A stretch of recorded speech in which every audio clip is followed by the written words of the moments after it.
right, good evening, everyone. Welcome to our DCAGT Live this evening. I just want you all to know that we are recording this session. It's going to be available to view later on the DCAGT Facebook page, our YouTube channel, as well as the DCAGT and the DCSD website. So before we get started, I just wanted to let you know that I am Becca Coster and I'm going to be your moderator this evening. And this right here is my dog, and she's our co-host tonight. So I'm going to tell you a little bit about DCAGT. So DCAGT stands for the Douglas County Association for Gifted and Talented, and we are a 501c3 nonprofit. We are made up of all volunteers, and we are an affiliate of the Colorado Association for Gifted and Talented. So this evening, we are going to be learning about TwiceExceptional or 2E students, and we are joined by Bertha, and she is a coordinator of special education, and Misty Burkhart, and she's a coordinator for gifted education and advanced academics. So they are going to talk to us this evening. They're going to present for approximately half of the session, and then during the second half, we're going to have a question and answer time. So you are welcome to type your questions into the chat at any time. If you're one of those people that you have to get your questions out while you still remember them, I'm with you. And then we'll get to them during the question and answer section. If you feel more comfortable to be anonymous, you can email your questions to info@dcagt.org, and I'll be able to get those and read those and make sure you remain anonymous. So we'll go ahead and get started, and welcome Misty and Kim. Thank you so much for joining us. Becca, thank you for having us. Okay, yes. I'm going to share my screen. Let's see if it works. Okay.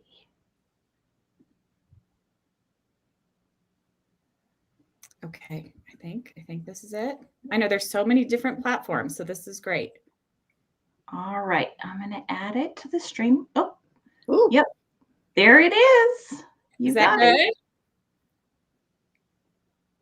Okay, perfect. Make sure it's all good and set. All right. Okay, so as Becca had mentioned, I'm Misty Burkhart, and this is Bertha. Marta McGovern is also a coordinator in gifted education. It was going to be with us this evening, but she has COVID and is at home resting. But she also does a lot of work with our department on TwiceExceptional specifically. Okay, I'm going to try this, Kim, and we'll see if this works. Okay. Because sometimes it doesn't echo. So if it's doing an echo, let me know.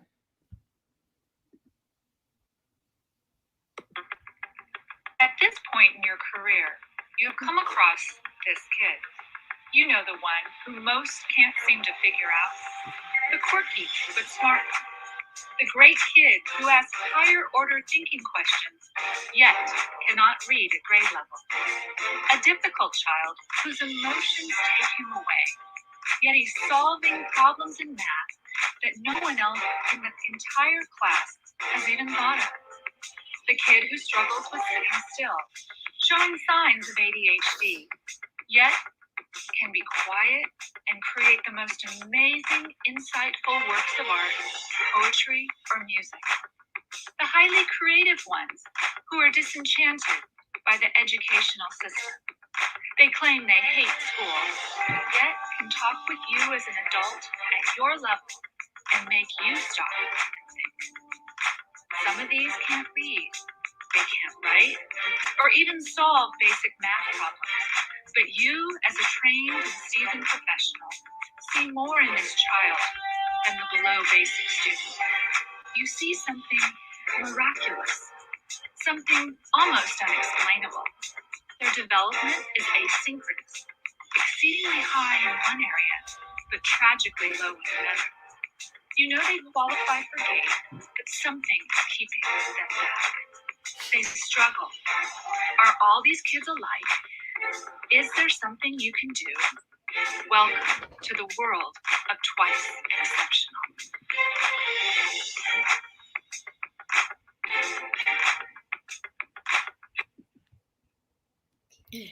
So when we teach a class to our teachers, it's a full day class, and we love to start off with this video because we really think everybody has seen at least one or two of their students who they're like, oh, maybe that's what's going on. So we like to show it and say, do you recognize these students? Some of you guys may recognize these as your own kiddos at home, and they're very unique, they're different, and they're challenging for us. So when we look at our TwiceExceptional students, we first have to identify them. And then we make a plan as to how is the best way to provide the educational special education services as well as the advanced education services. And then how do we serve them? What does that look like? So Colorado has a definition of twice exceptional. Colorado is very forward in many of the states. One of the more forward states, sorry about that, and looking at twice exceptionality. So we have a great resource in the Colorado, and they've come up with this definition that we look at throughout the state of being a very consistent definition of twice exceptionality. So the student is identified as gifted and talented in one or more of the areas, academic ability, general intellectual ability, creativity, leadership, or performing visual arts. And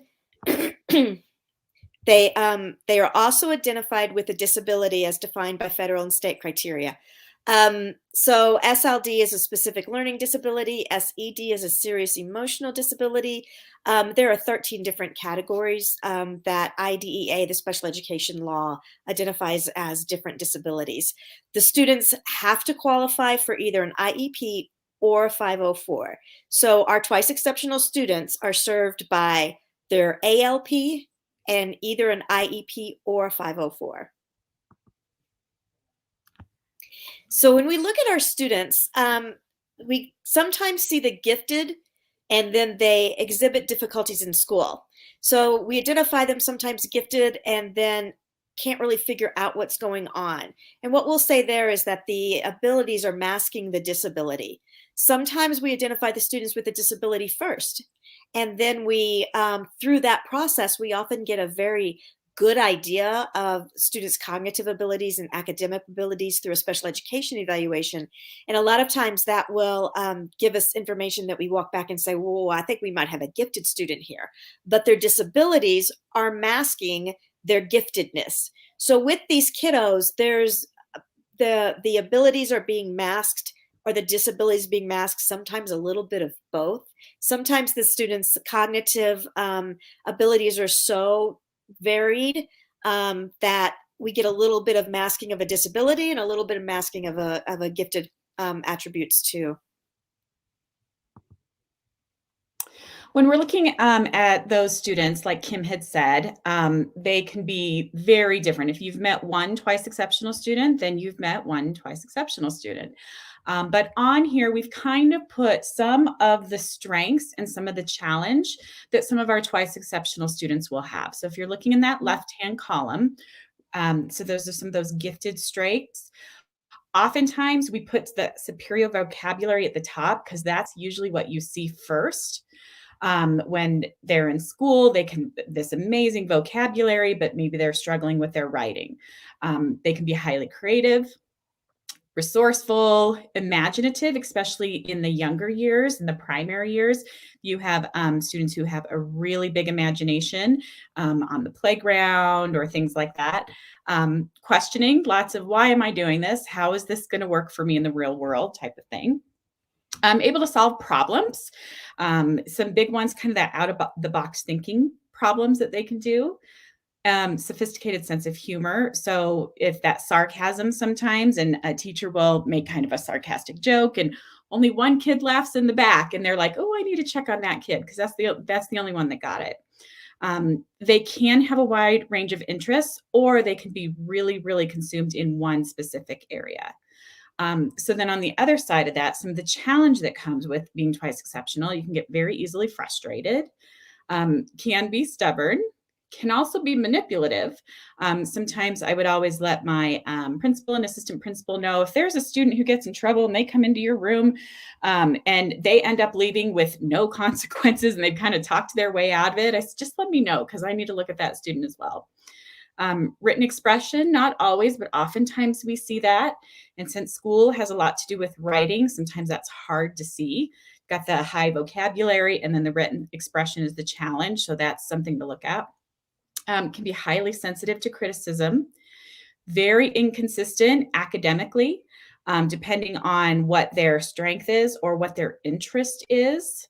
That lack of organization and study skills, we see a lot with our TwiceExceptional students that need that extra support or understanding that that is can be hard for that student, and sometimes can have difficulty with social interaction.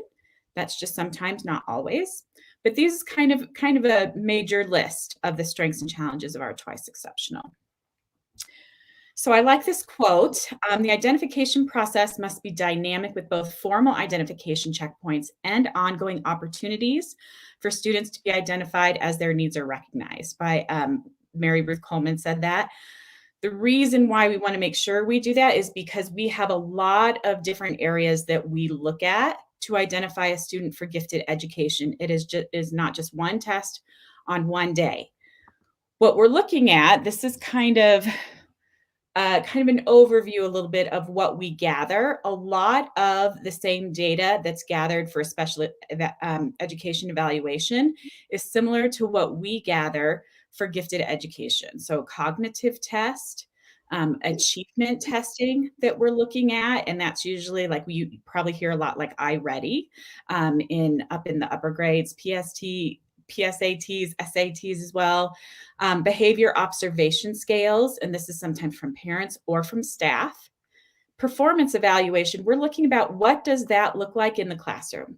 How is that student performing? How are they doing on tests, in discussions, that type of thing, getting that information for kind of boots on the ground. If we're looking at identification and talent ability or creative or productive thinking, we also have assessments for those to look at.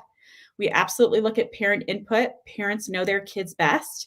And sometimes we'll see something different going on at home than we do at school. A lot of times parents aren't asking their kids to write a lot of things down. And so they might see more of that brilliance where it might be getting a little bit more stuck at school. And then, of course, all those other additional data. So we're really looking at a full, robust body of evidence when we're looking at identification for gifted. So this on here, this is just kind of a snapshot of what that looks like, which includes the cognitive ability up on the left-hand side, and then that achievement up in the right, observation scales, and that in-class performance. Those are kind of the 4 qualifying data that we look at. We also look at data over time and the strength of that data. So especially for our primary students, in fact, the state says that we might need a year or 2 to really tease that out. It's a little bit easier in our upper grades. At that point, we have a lot of data on students.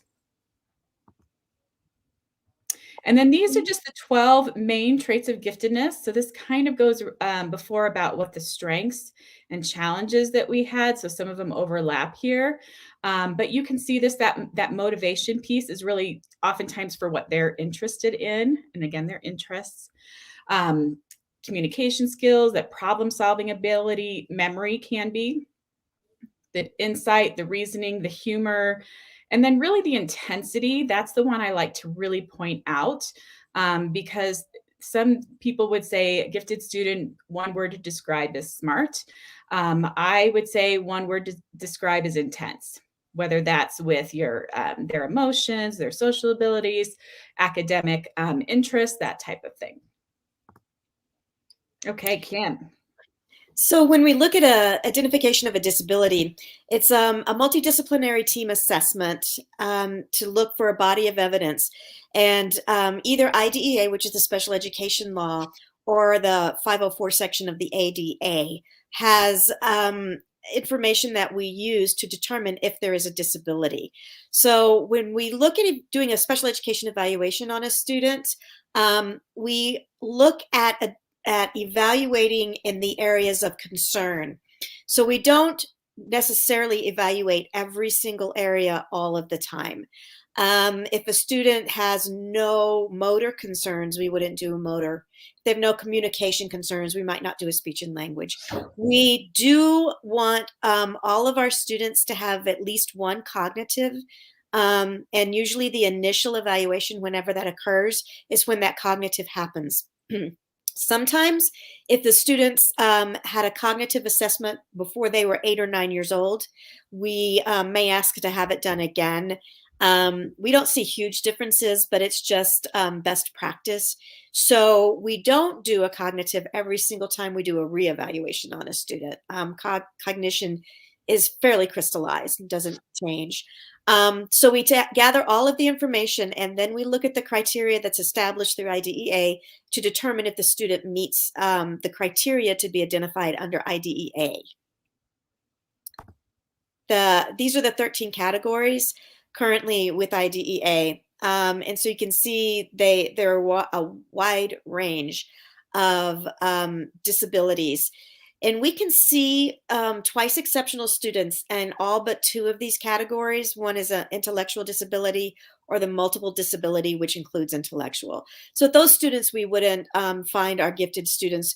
We might find a student with a performance, may have a performance exceptionality, but otherwise we look for them everywhere. I will say that most of our twice exceptional students fall in the specific learning disability area.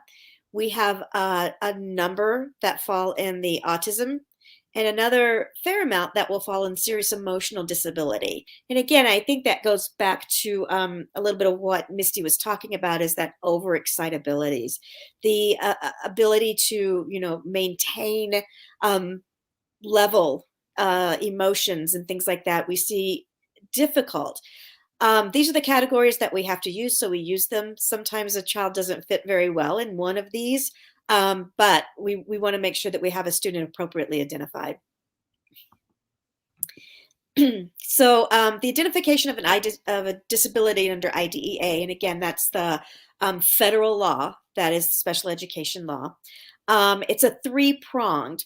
So the student must meet the criteria for one of the identified disability categories. The disability must impact the student's ability to receive reasonable educational benefit from general educational loan. And then there must be a need for the student to receive specialized instruction. So a lot of times parents will come to us with an outside evaluation where their student may have been identified with a specific learning disability or reading or dyslexia, and then we go through our process. So I think what's important to know is that the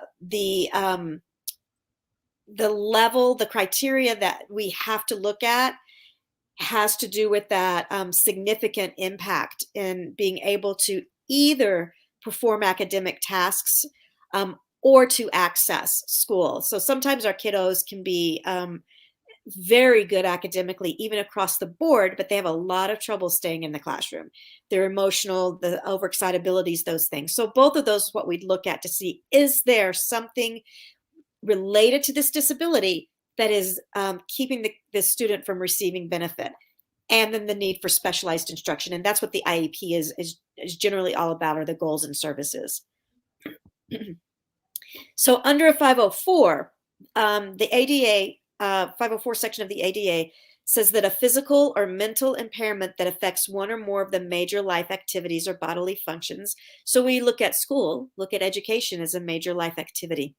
The impact must substantially limit a major life activity that inhibits access to and or participation in school settings and activities. So again, some disability that the student is experiencing, and it's having an impact. A lot of times we'll see these students with the 504s we may have extra time if that's something that they need. We look at what are unique accommodations that the student may need to be successful. So the accommodations are detailed in the 504 plan, and they can include changes in presentation. So in presentation of material, manner of response. And so again, written, or we have students who make videos of things, setting and timing of tests and assessments. So they may not be included in a large group assessment. We may have them in a small group assessment. So to accommodate the student with a disability, the main thing to understand about the 504 is that the purpose of the 504 is to allow students with disabilities to have the same opportunities as students without disabilities. And so we look really closely at what those accommodations are and make sure that those accommodations are what the student needs to be able to have the same experience, or as close to it as possible, as other students. We only put accommodations in that the student needs, and that is showing, the data is showing that they need it. We can always change the plan and add or take away accommodations, but it's important to know that the reason for it is to make sure they have the same opportunities as all students. We say not to give them a leg up, so not to give them something that will help them perform better. We need to make sure that they have the same opportunity to perform. Excuse me, getting over sickness. Identification and programming for TwiceExceptional students. So we identify the TwiceExceptional students, and they're difficult to identify because, again, as we said earlier, the strengths and weaknesses can mask each other. So on the left side of the screen is when we look at a student who's identified as gifted first, and then through using RTI or some other evaluation procedures, we may find that we identify them gifted. Then the student's behavior or performance suggests a possibility of a disability. So students are not, they're not achieving academically as we would think they would if they're gifted in an academic area. Again, a lot of these students have trouble accessing all parts of education. So if we start seeing those things, then we may think that we need to look for a disability, and then we would look to evaluate the student and see if they qualify for disability. The other side, on the right side, is just sort of the opposite of that. So the student is identified with the disability first, and then what we'll see is that they'll either perform in some areas. We may look at that cognitive and see some very high scores, something that indicates that the student may be a gifted student, and we just haven't been able to see that. So we'll dig a deeper into that and look and see, how do we identify this student? What do we need to do to make sure that if we do have a student that should be identified, that we are able to do so? Okay, so then we talk about, now we have TwiceExceptional students who we've identified. So then we need to plan for those students. And what does that look like? So in our district and many other districts across the country, we have what's called a multi-tiered system of support. So this is a whole school prevention based, it's a framework for helping students kind of in that layered continuum. So if you are looking, I like this one a little bit better. So it's kind of like that umbrella, and it includes all of these different areas, including health and wellness, behavior supports, family and community engagement, academic supports, and mental health supports. So under this umbrella is all these areas for students. It's the entire school that falls under this, and depending on what the student needs, they might need different support in different areas. This is also data driven. So we are really looking at all the data collected for identification, or when we're doing progress monitoring throughout, using that to determine what kind of support do those students need, looking compared to that data. So another way to think about this is it's kind of that tiered support. I think of maybe a teenage boy who's walking to school. They obviously just want to wear shorts in a blizzard because apparently that's what they do. But for us, we're saying, okay, everybody needs to go outside in the cold and put on a coat, right? So like that green level down there, that's your coat that you're wearing. Some people are fine with a coat. Maybe they're a little bit more warm-blooded and they don't get cold as easy. But if not, there are going to be some people who need more. So then the next layer we might put on is the hat, right? They're going to put the hat on to make it a little bit warmer for them. We're not going to take the coat off and then put the hat on. We're layering. Then maybe the next one up at the intensive level, maybe we're going to put on gloves and a scarf, right? So we're going to wrap them all up because they need more layers of support. This is the same as what we're doing for our interventions for students and our programming that they need. We're layering that support based on the data that we have on that student. Okay, how do we program for 2E students? This is my favorite picture, by the way. So when we look at programming for our TwiceExceptional students, looking at this slide, all students need the yellow and the green. So all students need a nurturing environment, encouraging teachers, and inclusive classrooms. Social emotional support, self-awareness, and social awareness, relationship skills. All students need those. Our students who are gifted need the blue side. So they may need acceleration, they need some enrichment, differentiated strategies, higher order thinking skills. Our students with a disability need the pink side. So different learning strategies. Those may be compensatory strategies. There may be explicit instruction via the IEP on skills that are that they have gaps in that are causing them not to be able to maybe read or write on grade level. They need interventions and remediations, and then some cognitive strategies. So when we look at our TwiceExceptional students, they need all of these. They need the rainbow here of supports, not just the blue and not just the pink. So when we talk about strength-based, what does that mean? And it means focusing on the student's abilities, talents, and interests. So when we talk with teachers and we help plan programming for our TwiceExceptional students, this is something that we make sure that teams understand very clearly, is that the strength is not a way to get them to work on their areas of weakness. So a lot of times we'll take a student that may have difficulty with written expression. We'd say, oh, they're great, but they're really good artists. Well, draw that out. So since you are having difficulty writing it, then we want you to draw it. And what we're saying is don't do that. As students grow older, they may decide to do that on their own, but we don't want to be the ones that encourage that. It's taking something that they're good at, that they love, that they're interested in, and kind of twisting and turning it to get something else out of it. And so we work very hard on that. It just seems to be something we jump to and say, oh, this they could do this. So we make sure that teams understand that's not a way to go. And it's also not a way to get them to turn in their work.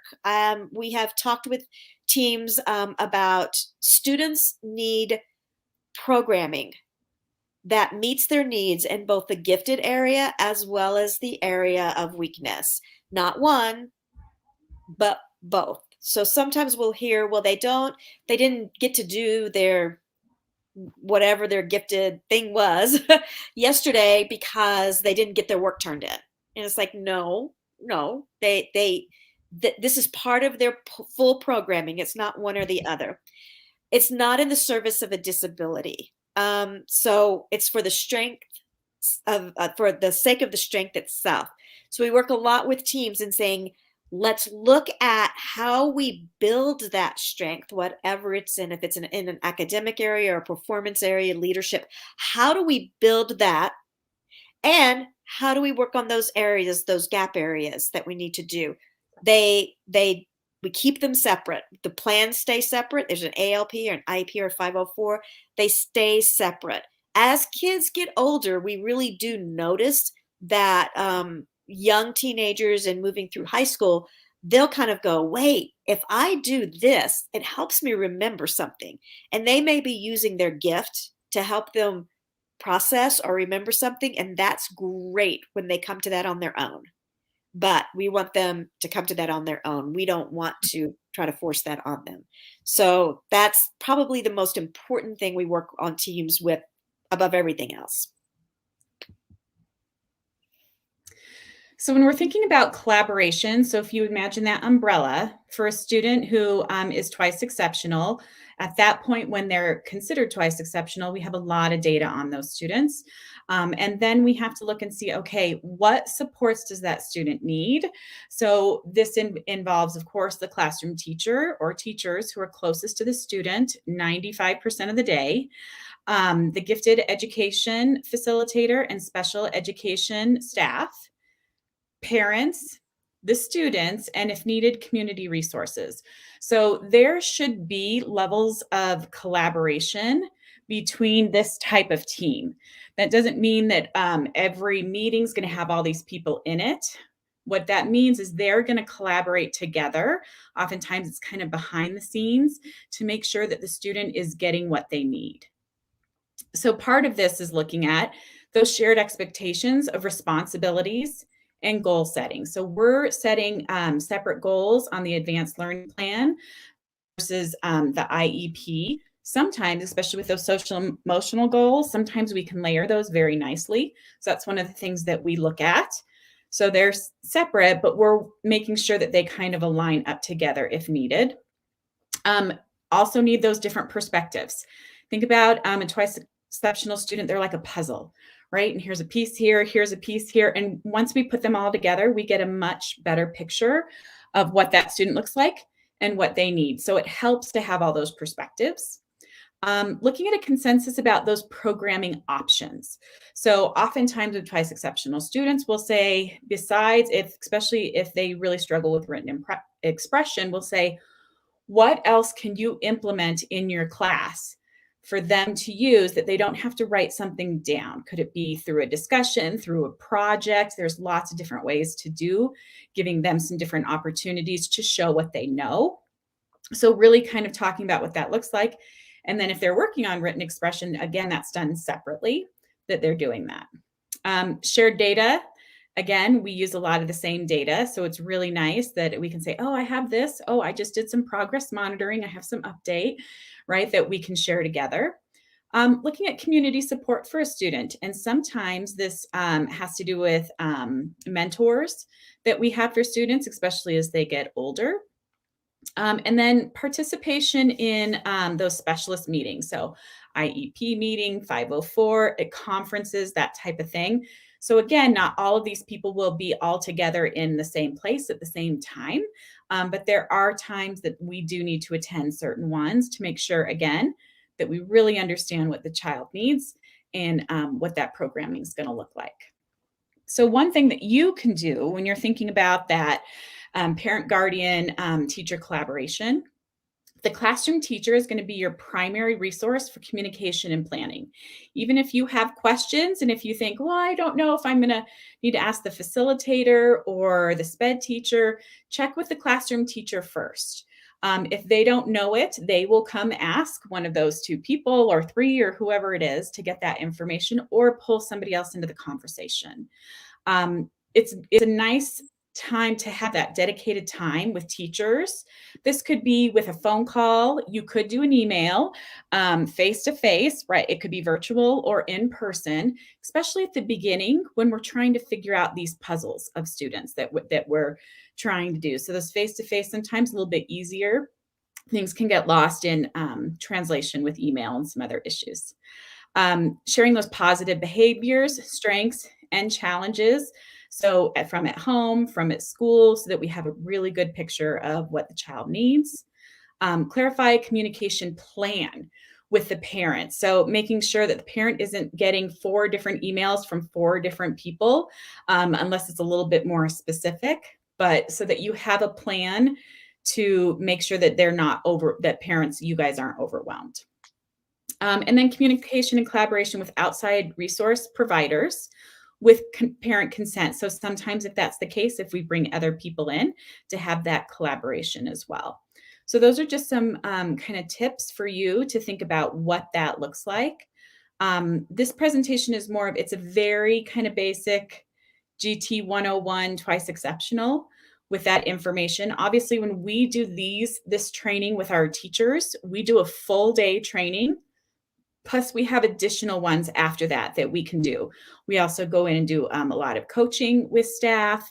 Kim loves to do that. I know she does. That's one of her favorite things to go in and do. This information is just very small amount of what really is involved with Twice Exceptional. So then at this point, if you want to drop your questions into the chat, we can go ahead and answer questions. Think about questions that would be for the good of the group. If you have a specific question, like my child is in this grade and this is her disability and he needs, we're looking at this for my child, for him or something, go ahead and feel free to absolutely email us or call us. I believe our information is on here. Oh, yep. Nope. We'll put that in. So we have this one here. You can contact Christina Levesque. She's our program assistant, but really just contact us directly. Like I said, some of these can get a little bit complicated. So we are more than happy to help answer questions for you. But I did see that there were some questions in the chat. So I'm going to let Becca, if you want to. Yes, I will start. So the first one is, I'm scrolling and my scroll stopped working. So I might have to go backwards. Okay. All right. So when looking at executive function and processing speed challenges, what are some goals and accommodations that we should be seeking to support their performance in a discovery environment? Okay, so Kim, you want to handle that one for the executive functioning? Yeah, we kind of laugh among ourselves. We're like, oh my gosh. Sometimes when we see kiddos who are just struggling with executive functioning, we're like, do we need to look at that kiddo? It's just such a common we of struggle for our Twice Exceptional students. So we don't typically write goals for executive functioning. We look more at what accommodations are. Now, when we think about what the accommodations might be, then we might need to write a goal as to how to teach the student to use that accommodation. So in other words, we're not looking at a reading skill or a writing skill that we want to close that gap. So we'll look and say, what are some good accommodations that can help this student? And then if the student needs instruction in those accommodations, we may write that into the IEP. Processing is something that we also see. I talk with teachers a lot when we look at our Twice Exceptional students, and some of them may have some extraordinarily high cognitive scores, but then their processing is average. Yeah. And I always talk with teachers and I say, well, it's average by the numbers, but if we've got a student who is gifted in maybe reading and everything, writing and wanting to create stories and things like that, and their brain is just moving in that direction, but their processing is quote average. Well, it's not really average when their cognition skill in that area may be at a 98th percentile. Right. So I think that those are things that we have to help teachers understand too when we look at what's called average. Same thing with memory. A lot of times our Twice Exceptional students will have difficulty in memory, and it may by score look average, but when we compare it to some very high other areas in cognition, it can be a struggle for the student. So again, we look at what accommodations can we put in place, what can we do in the classroom, what needs to be done outside of the classroom to try to pinpoint that the problem with the backpack that explodes. You open it and everything's coming out of it. The kiddo has no idea what's in it. A lot of times you probably have students who do their homework and it never gets to school, those kinds of things. So we'll write accommodations. Sometimes we have kids check in with somebody, with their teacher a couple of times a week, just whatever seems to work for that student. There's usually quite a few things that you can try, and it's kind of that trial and error. Right? Like you said, if you're maybe doing a check-in with a student, I have seen students where they just get the right type of organizational system. Some like the colored folders better. Some like it all in one. There's, some needed at their desk that have like, okay, here's my little, like we would have as an adult on our desk, right, with all our files. Some students need that type of thing. Maybe they need a reminder on their phone, or in the morning, even at home. I know there's parents who sometimes it's helpful just to do like signs or pictures, like, hey, don't forget, like maybe something to the door as you walk out that says, did you check your bag for your homework? I know you did it, right? Little things like that. And you'll kind of know through trial and error, both, and teachers are very used to doing this in the classroom, to see if that works for the student or not, or if we need to try something else. Wonderful. Thank you. All right. So my scroll works now. Oh, so good. This question is from Kara, and she has a student who's already been identified as gifted. It says, do we need a 504 or IEP to get help for a child? So her child has not been tested for a disability, but her iReady score in math went from a 98 last quarter to a 60 this quarter. She told me she thinks the biggest issue are distractions. I was hoping she could be tested in a low distraction atmosphere. So part of that would depend on what the distraction is. Is it a class that when they usually take it, there's stuff going on? Or is it more, it's really hard for that student, no matter kind of where they are, unless they're a one-on-one, looking at those distractions. So there are things we can do where some students put on those headphones, the noise canceling headphones. Sometimes that helps. Sometimes we can do those different assessments in smaller groups. It kind of will depend on the level that the student is struggling with and what it impacts, how it impacts them in the classroom. Kim, do you want to talk about that? Yeah. I always suggest reaching out to your students' teachers. Each school, I've come to realize that accommodations can vary by school, and there are some schools who have amazing universal accommodations, and that's where we would definitely start with what are some universal accommodations. So things that are allowable, that all students can access. Are there any things in there, like, again, the headphones or things like that, that we would start with and say, what is, what do all schools, what do all kiddos have access to? Do any of those work for my student? When we start to look at, does the student need something that's unique, something that is not universal across the school? There's a lot of different things. I mean, this doesn't exactly match, but I had a student who needed to have their phone with them at all times. And it was a high school, and the high school said, oh, that's not a problem. And I said, do you mean to tell me that there's not a single classroom in this school that there's not a phone bucket, right? The kids walk in and drop their phones in a bucket. And the response was, well, no, we may have some of those. So that's where it's like, well, then this becomes a unique accommodation. So we have to look and say, is there something that this student needs and benefits from that is not universal? And that's what we put in the 504s. So when you're asking, do they have to have a 504 and an IEP to get help?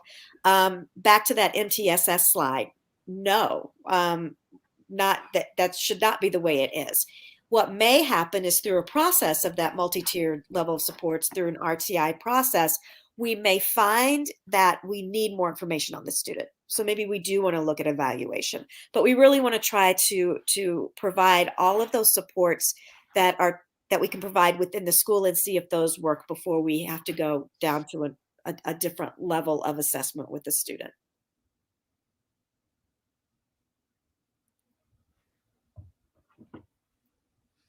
Do we have any others, Becca? I'm kind of looking at the chat too. It's harder to see. Yes, so let me get that.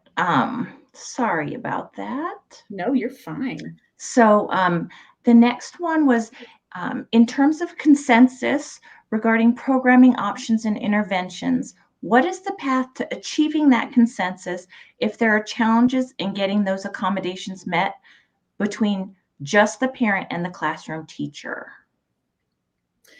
So it sounds like, and I could be wrong, so you can put this in the chat maybe to help clarify, but sounds like maybe if you're working with a classroom teacher and there's still some struggles going on, either with what's being allowed or what options there are, like we said, always go to the teacher first. If you are still having some struggles with that, maybe you and the classroom teacher don't seem to be on the same page, then your next step would be to contact, if it's on the gifted side, your gifted education facilitator at your school. All of our schools, neighborhood schools, have a 0.5, which is half-time gifted education facilitator who's there to really provide professional development to our teachers and staff, to help with the identification process, and really to be a part of that multi-tiered system of support to help students to plan in their processes.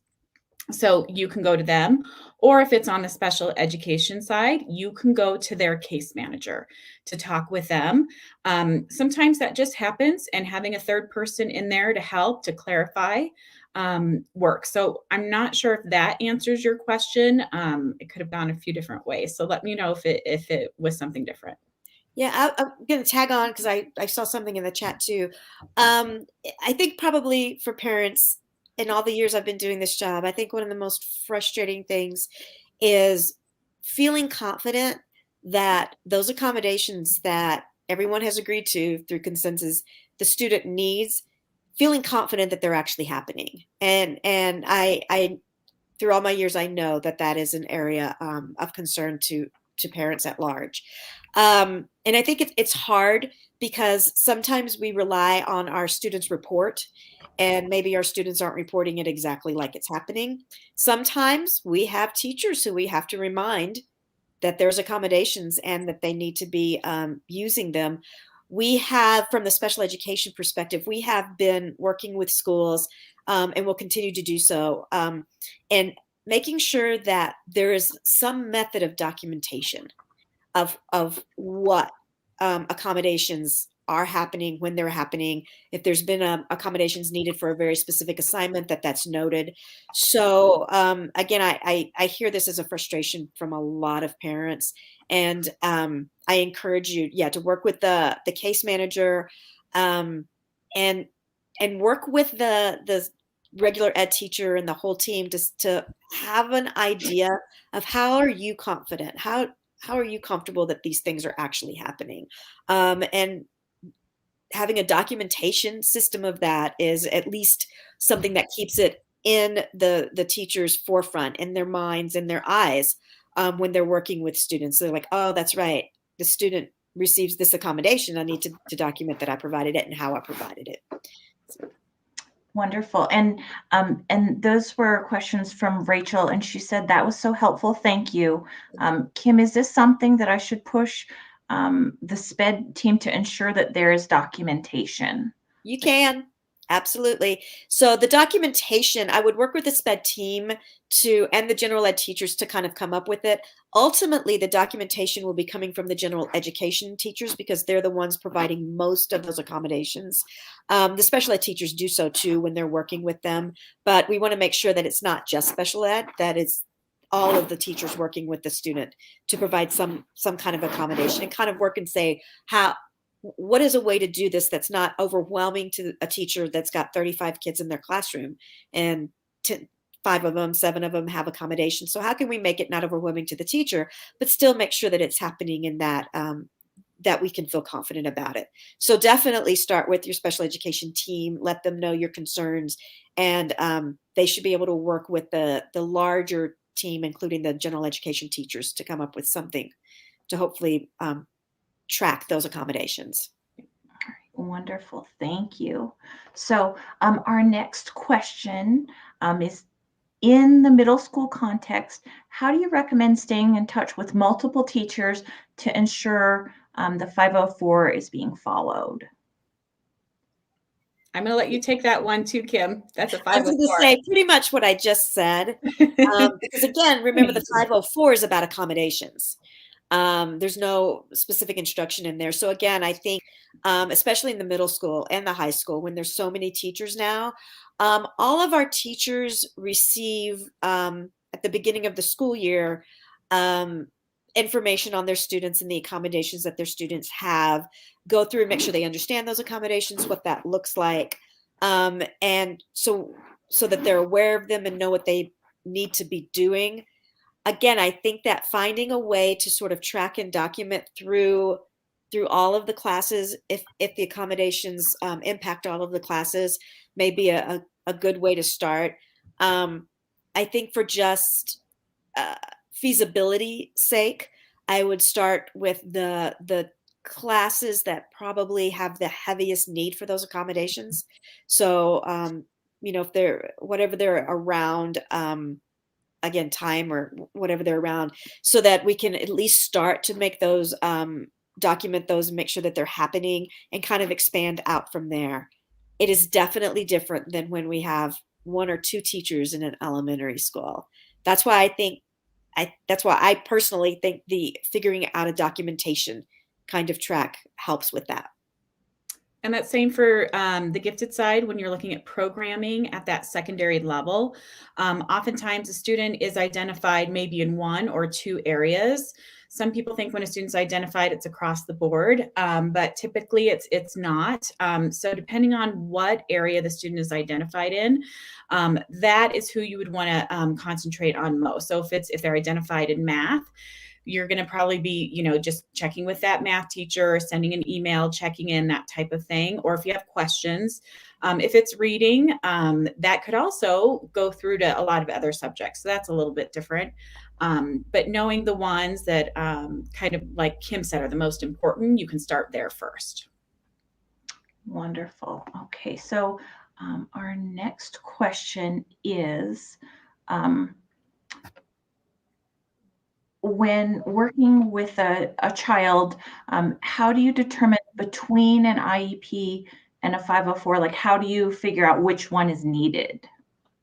So the biggest difference in those 2 plans is the need for specialized instruction from a special education teacher. So when we're looking at students who have achievement gaps or skill gaps, so they're not reading at grade level and we've identified skills that they need instruction in, the IEP includes instruction and goals. The 504 doesn't. The 504 is just accommodations. So that's really the easiest kind of line of differentiation is, does the student need instruction to close skill gaps, or just accommodations to make sure they can access their education as all students can. So sometimes, quite often, the same evaluation helps us figure out which. And sometimes we'll evaluate students for special education and determine that they don't meet the requirements for special education, but do see some things that could be unique accommodations and maybe consider a 504. So a lot of times we use the same, we always, I guess, use the same evaluation data all the time to just make that differentiation. Wonderful. Thank you. All right. I'm going to quickly check and see if we've gotten any emails. I don't think we have.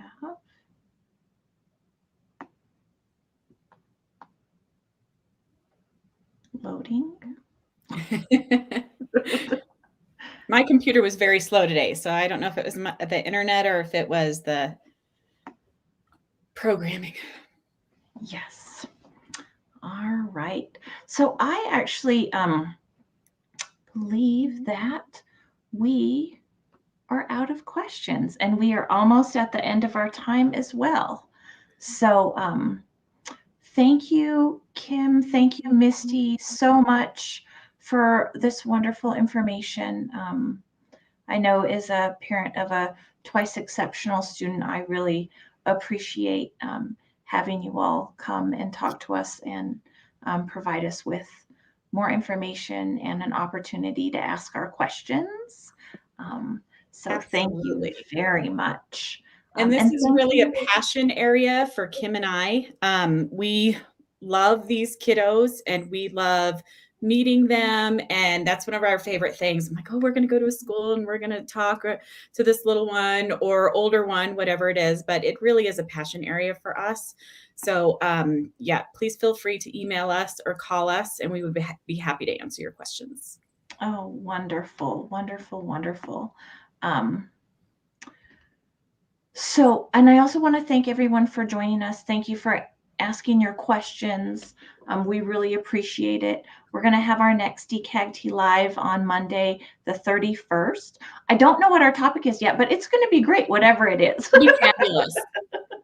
And if you haven't completed our survey, it is in the comments. If you could complete it, that would help us out a lot.